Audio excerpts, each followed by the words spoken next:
Thumbnail দেখে হয়তো আপনারা বুঝতে পেরেছেন যে আজকের ভিডিওটি বিএসএনএল কে নিয়ে। তো দেখুন, আপনারা বলতে পারেন যে আমি বিএসএনএল এর কেন এত বড়াই করছি, আমাকে কি টাকা পয়সা দেওয়া হয়েছে এটি প্রমোট করতে? তো আপনাদের জানিয়ে রাখি, এটা কোনো স্পন্সর ভিডিও নয়, আমাকে কেউ টাকা পয়সাও দেয়নি এবং আমার মাত্র 1000 সাবস্ক্রাইবার, আর আমাকে কেউ চেনেও না।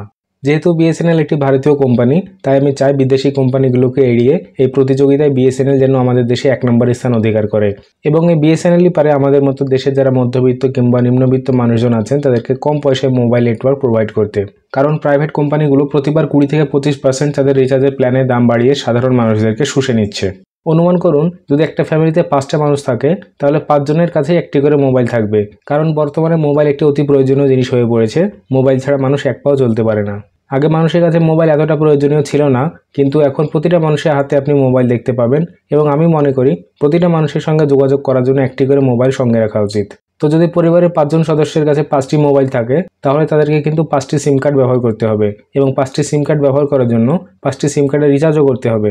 এবং আপনারা জানেন যে এখন প্রাইভেট কোম্পানিগুলোতে যে রিচার্জ প্ল্যান, সেগুলো 249 টাকা থেকে শুরু। প্রতি মাসে 249 টাকা আপনাকে ন্যূনতম রিচার্জ করতে হবে, তবে আপনি আপনার সিম কার্ডটিকে অ্যাক্টিভেট রাখতে পারবেন, কারোর সঙ্গে যোগাযোগ করতে পারবেন। তো আপনারা কি বুঝতে পারছেন, 249 টাকা প্রতি মাসে শুধুমাত্র একটি সিম কার্ডকে চালু রাখতে, আর এটা কিন্তু খুব সামান্য একটা অ্যামাউন্ট নয়।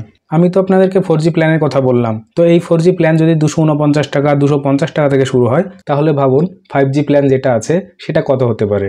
5G প্ল্যান প্রাইভেট কোম্পানিগুলিতে এখন 349 টাকা থেকে শুরু। তো যদি আপনারা ফ্যামিলিতে সবাই মিলে 4G নেটওয়ার্ক ব্যবহার করেন, 4G প্ল্যানের রিচার্জ করেন, তাহলে আপনাকে প্রতি মাসে খরচা করতে হবে 250 টাকা এবং যদি আপনি 5G প্ল্যান রিচার্জ করেন, তাহলে আপনাকে প্রতি মাসে দিতে হবে 350 টাকা। তো যদি 5 জন ব্যক্তি থাকে, তাহলে আপনারা একবার হিসাব করে দেখে নিন যে 5 জন ব্যক্তির জন্য 4G প্ল্যানের জন্য কত টাকা পড়ছে এবং 5G প্ল্যানের জন্য কত টাকা পড়ছে প্রত্যেক মাসে। হ্যাঁ, প্রতি মাসে আমাদের খরচা হচ্ছে 1700 টাকা থেকে 2000 টাকা শুধুমাত্র মোবাইলের পেছনে। একজন মধ্যবিত্ত ফ্যামিলি কিংবা নিম্নবিত্ত ফ্যামিলি এতগুলো টাকা কিভাবে অ্যাফোর্ড করবে বলুন তো? সেজন্য আমি বলেছি গরিব মানুষেরা আর মোবাইলে কথা বলতে পারবে না। এতক্ষণ আমরা আলোচনা করলাম প্রাইভেট কোম্পানিগুলির ব্যাপারে। এবার যদি আমরা বিএসএনএল মানে ভারতীয় মোবাইল নেটওয়ার্ক কোম্পানির ব্যাপারে কথা বলি, তাহলে আপনারা দেখতে পাবেন যে বিএসএনএল 3G প্ল্যানের দামেই কিন্তু আপনারা এখন 4G প্ল্যান পাচ্ছেন এবং আশা করা যাচ্ছে 4G প্ল্যানের দামেই আমরা 5G প্ল্যান পেয়ে যাব ভবিষ্যতে।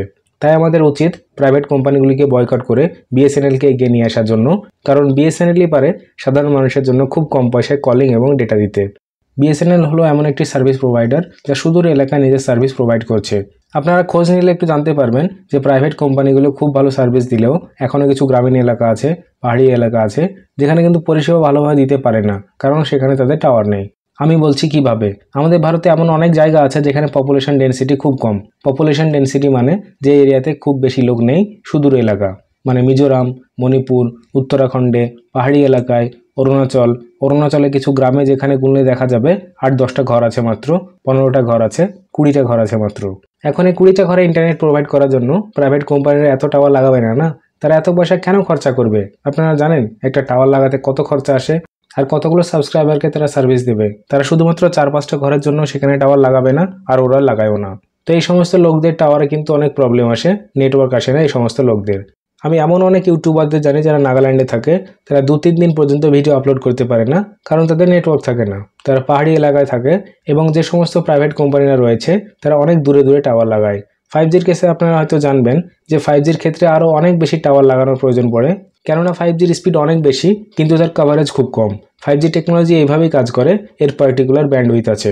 এই প্রাইভেট কোম্পানিগুলি সমস্ত এলাকায় কাজ করে না, করেও না। কিন্তু বিএসএনএল একটি সরকারি প্রতিষ্ঠান, তাই প্রত্যেক জেলাতে গ্রামে গ্রামে 1-1 কিলোমিটারে তাদেরকে হিসাব রাখতে হয়। সরকারি তরফ থেকে তাদেরকে এই আদেশ দেওয়া হয়েছে, গ্রামে 5-6টা লোকই থাকুক না কেন, তবুও তাদেরকে সেখানে টাওয়ার লাগাতেই হবে। আপনারা জানেন ভারতে এমনও অনেক এলাকা রয়েছে যেখানে ভোট দেওয়ার জন্য মাত্র 2-3টি ফ্যামিলি থাকে, কিন্তু তবুও তাদেরকে সেখানে ভোটিং ক্যাম্প বসাতে হয়, ভোটিং পোল বসাতে হয়, কেননা আইন তো আইন এবং আইন সকলের জন্য ভারতের সমস্ত এলাকায় সমান প্রযোজ্য। প্রাইভেট কোম্পানিগুলো কেন সাধারণ মানুষের কথা ভাববে বলুন তো?